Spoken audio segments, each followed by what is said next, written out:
El anciano campeón. Nathaniel Hawthorne. Hubo una vez un tiempo en que la Nueva Inglaterra gemía bajo el peso de injusticias más graves que todas las que amenazara traer la revolución. Jaime II, el hipócrita sucesor de Carlos el Voluptuoso, había abolido los privilegios de todas las colonias y enviado un soldado grosero y sin principios para arrebatarnos nuestros derechos y poner en peligro nuestra religión. La administración de Sir Edmund Andros tenía todos los rasgos característicos de la tiranía, un gobernador y un consejo que recibían su poder del rey con absoluta independencia de la nación. Leyes que se fabricaban y tributos que se imponían sin intervención inmediata del pueblo o de sus representantes, los derechos de los ciudadanos violados, y los títulos de propiedad anulados. Las quejas amordazadas por la censura de la prensa, y finalmente, el descontento sojuzgado por una banda de tropas mercenarias que por primera vez hollaban nuestro suelo. Durante 2 años continuaron nuestros antecesores en taciturna sumisión, debido al amor filial que garantizó siempre su lealtad a la madre patria. Representada ya por el Parlamento, ya por un protector o por algún monarca papista. Hasta aquellos aciagos tiempos, sin embargo, nuestro pleito homenaje había sido nominal. Pues las colonias se gobernaban por sí mismas, gozando mucho mayor libertad de la que disfrutan ordinariamente los vasallos naturales de la Gran Bretaña. Al fin llegó a nuestras playas el rumor de que el primer príncipe de Orange se había lanzado en una empresa, cuyo éxito sería el triunfo de los derechos religiosos y civiles y la salvación de la Nueva Inglaterra. Era solamente un murmullo incierto, podía ser falso o podía también fracasar la aventura, pero en ambos casos costaría la cabeza al hombre que se decía en armas contra el rey Jaime. A pesar de todo, la noticia produjo visible efecto.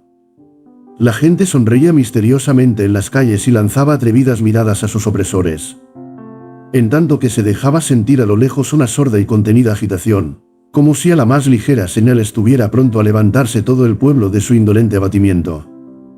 Advirtiendo el peligro, los gobernantes trataron de evitarlo por medio de un imponente despliegue de fuerza, confirmando su despotismo con medidas aún más agresivas. Una tarde de abril de 1689, Sir Edmund Andros y sus consejeros favoritos, exaltados por el licor, reunieron a todas las casacas rojas de la guardia del gobernador y se presentaron en las calles de Boston. El sol estaba cerca de su ocaso cuando comenzó el desfile. El sonido del tambor, resonando por las calles en aquellos momentos de crisis y agitación, parecía, más bien que la música marcial de los soldados, un toque de rebato para los ciudadanos. Una multitud que afluía por diversas avenidas se reunió en King Street, lugar destinado, casi una centuria más tarde, a ser el escenario de otro encuentro entre las tropas de Inglaterra y el pueblo en lucha contra su tiranía.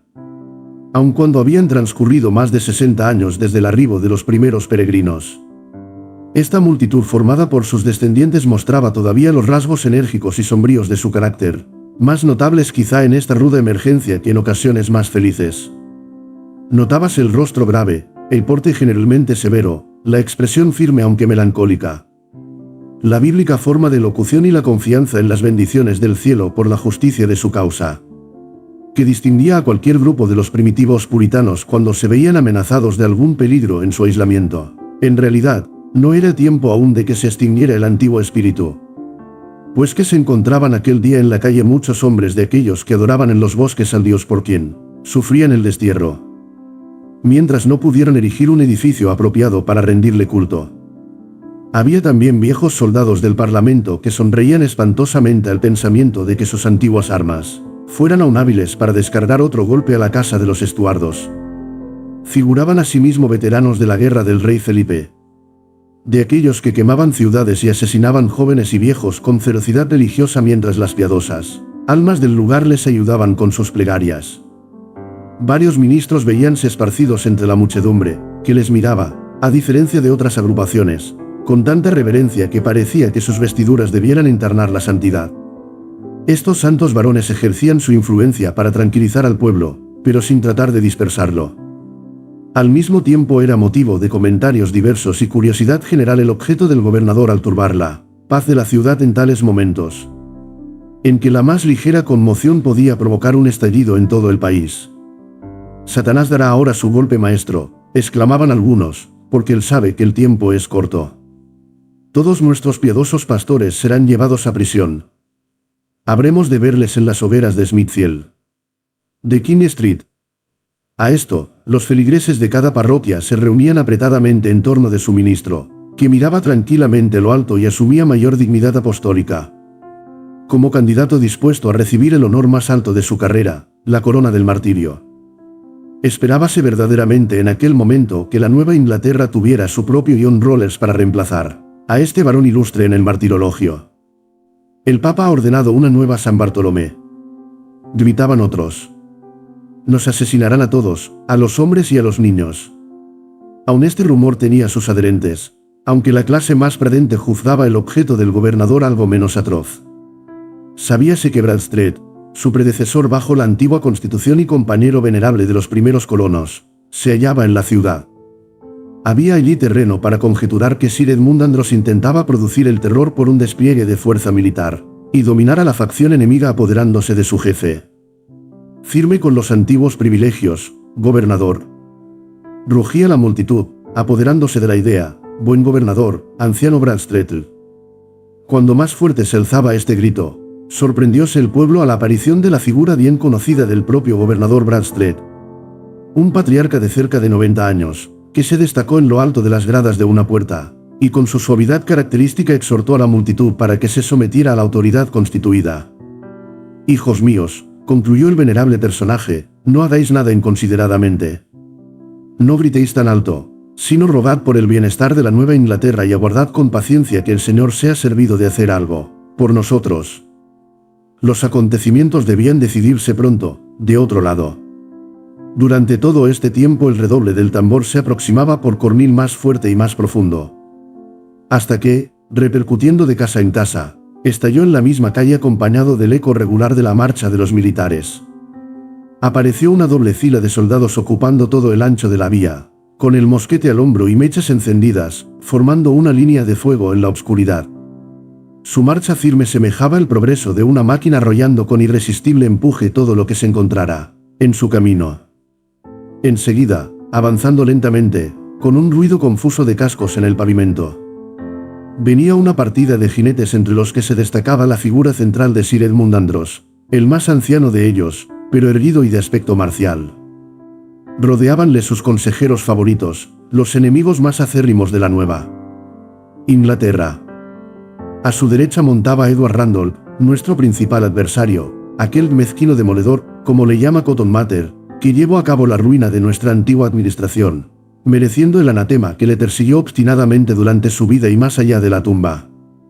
Al otro lado iba Bullivant, lanzando burlas y escarnio a su paso. Venía atrás Dudley, con los ojos bajos y continente temeroso, como si no se atreviera a afrontar las miradas indignadas del pueblo que le contemplaba a él. Su único compatriota, entre los opresores de su país natal. El capitán de una fragata fondeada en el puerto y 2 o 3 oficiales civiles se veían también en el grupo. Pero la figura que atraía más las miradas del público y despertaba más vibrantes sentimientos, era el clérigo episcopal de Kingschapel, con sus vestiduras sacerdotales. Figurando con altanería entre los magistrados. Y encamando admirablemente la prelacía y la persecución, la unión de la Iglesia y el Estado y todas aquellas abominaciones que habían llevado al destierro a los puritanos. Una doble hilera de soldados cerraba la marcha. Toda la escena pintaba la condición de la Nueva Inglaterra, desprendiéndose como moral los efectos fatales de un gobierno que no nace de la naturaleza de las cosas ni de la índole del pueblo. De un lado, la multitud religiosa, con su semblante triste y su obscura vestimenta.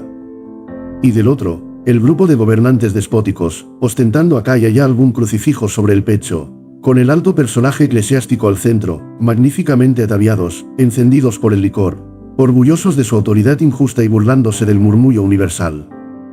Y los soldados mercenarios, aguardando solamente una palabra para inundar las calles de sangre, representaban el único medio por el cual podía asegurarse la sumisión. 0H. Dios de los ejércitos.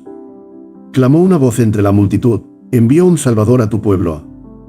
Esta exclamación, lanzada en voz muy alta, pareció ser el grito del heraldo para introducir un notable personaje. La multitud había retrocedido y se hallaba en aquel momento en plena confusión a la extremidad de la calle, mientras los soldados avanzaban en una tercera parte de su longitud. El espacio intermedio estaba vacío, mostrando la calzada libre entre altos edificios que arrojaban sombras confusas sobre toda la escena. De pronto, vióse aparecer a figura de un anciano, que parecía haber brotado de en medio del pueblo y avanzaba solo hacia el centro de la calle, hasta ponerse enfrente del bando armado. Llevaba el antiguo vestido de los puritanos, capa obscura y sombrero de alta copa a la moda de 50 años atrás, por lo menos, y gran espada al costado. Pero llevaba además un bastón en la mano para sostener el trémulo temblor de los años. Cuando estuvo a cierta distancia de la multitud volvióse el anciano lentamente, mostrando un semblante impregnado de antigua majestad, y doblemente venerable por la blanca barba que descendía hasta su pecho. Hizo un ademán de aliento y expectativa a la vez y, dando media vuelta, prosiguió su camino en línea recta hacia adelante. ¿Quién es este anciano patriarca?, preguntaron los jóvenes a sus padres. ¿Quién es este hermano venerable?, se preguntaron los viejos unos a otros. Nadie pudo responder. Los patriarcas del pueblo, que contaban 80 años y algo más, se preocuparon cavilando sobre su extraño olvido respecto de esta evidente personalidad, a quien probablemente habían conocido en los días primitivos como asociado de Winthrop y todos los viejos consejeros, dictando leyes y elevando plegarias, y apercibiéndoles contra el salvajismo. Los hombres mayores debían recordar sin duda haberle visto cuando jóvenes, con mechones tan grises como los que ellos ostentaban ahora. ¿Y los jóvenes? ¿Cómo se había borrado tan completamente en su memoria el recuerdo de este blanco patriarca, reliquia del tiempo desvanecido, cuya venerada bendición había acariciado seguidamente en la infancia sus cabezas descubiertas? ¿De dónde ha salido? ¿Qué se propone? ¿Quién puede ser este hombre?, susurraba la admirada multitud. Entretanto el venerable extranjero, con su bastón en la mano, proseguía su solitaria marcha por el medio de la calzada. Cuando se encontró más cerca de los soldados que avanzaban y llegó claramente a sus oídos el redoble del tambor, irguióse el anciano en toda su altura, envuelto en sombría e inquebrantable dignidad, pareciendo que toda la decrepitud de la edad caía de sus hombros. Marchaba ahora con paso marcial, llevando el compás de la música militar. De esta manera avanzaron, la antigua aparición de un lado y toda la parada de soldados y magistrados por el otro, hasta que apenas quedaban 20 yardas de distancia en medio de ellos. Y entonces el anciano, cogiendo su vara por la mitad y blandiéndola en alto como una insignia de mando, exclamó: «Deteneos». La mirada, el continente y la actitud de mandato, el solemne y marcial timbre de la voz. Acostumbrada tanto a dirigir las huestes en el campo de batalla como a elevarse hasta la divinidad en fervorosa plegaria, fueron irresistibles. A la voz del anciano y ante su brazo herido, cayó inmediatamente el redoble del tambor y la línea entera se detuvo. Un temblor de entusiasmo se apoderó de la multitud. Aquella augusta aparición, en que se combinaban la santidad y el poder, tan blanca, tan vagamente entrevista, con sus antiguas vestiduras, podía ser únicamente algún viejo campeón de la causa de la justicia, levantado de su tumba por el redoble del tambor de los opresores. Lanzaron una triunfante y reverente exclamación, y aguardaron la liberación de la Nueva Inglaterra. El gobernador y los caballeros de su bando, al darse cuenta de su inesperada detención, avanzaron rápidamente como si quisieran lanzar sus atemorizados y palpitantes corceles contra la blanca aparición. El anciano, sin embargo, no retrocedió un paso, y recorriendo con mirada austera el grupo que le rodeaba a medias, la fijó al cabo severamente en Sir Edmund Andros. Podría haberse creído que el sombrío anciano era el jefe allí, y que el gobernador y el consejo, con todos los soldados que les acompañaban, representando todo el poder y la autoridad real, no tenían más recurso que obedecer. «¿Qué hace aquí este viejo?», gritó Edward Randolph ferozmente. «Adelante, Sir Edmund. Haced avanzar a los soldados y no dejéis a este viejo chocho más alternativa que la que dais a toda la nación, hacerse a un lado o ser pisoteados. Vamos, vamos, mostremos algún respeto al buen patriarca», dijo riendo Bullivant. «¿No veis que es algún antiguo dignatario que ha estado durmiendo estos 30 años y no sabe nada de los cambios ocurridos? Sin duda piensa echarnos abajo con alguna proclama en nombre del viejo Noll». «¿Estáis loco, anciano?», preguntó Sir Edmund Andros en tono rudo e incisivo. «¿Cómo os atrevéis a detener la marcha del gobernador del rey Jaime?».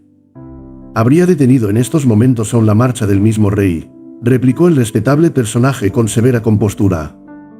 «Me encuentro aquí, señor gobernador, porque el grito del pueblo oprimido ha llegado hasta mi escondida morada. E implorando ardientemente la protección del Señor, Me ha sido otorgado aparecer una vez más sobre la tierra en defensa de la causa justa de sus santos. ¿Y qué diré de Jaime? No existe ya este tirano en el trono de Inglaterra, y mañana al mediodía su nombre será objeto de escarnio en esta misma calle donde vos lo hacíais emblema de terror. Atrás, tú que has sido gobernador, atrás. Esta noche tu poder ha terminado, mañana, la prisión. Atrás, a menos que desees que te pronostique el cadalso. El pueblo se había aproximado más y más, bebiendo las palabras de su campeón, que hablaba con acento singular. Como alguien que no estuviera acostumbrado a hacer uso de la palabra, excepto con los muertos de años atrás. Pero su voz sacudió el espíritu de la multitud. Afrontaron a los soldados, sacando a relucir algunas armas y listos a convertir en instrumentos de muerte las mismas piedras de las calles.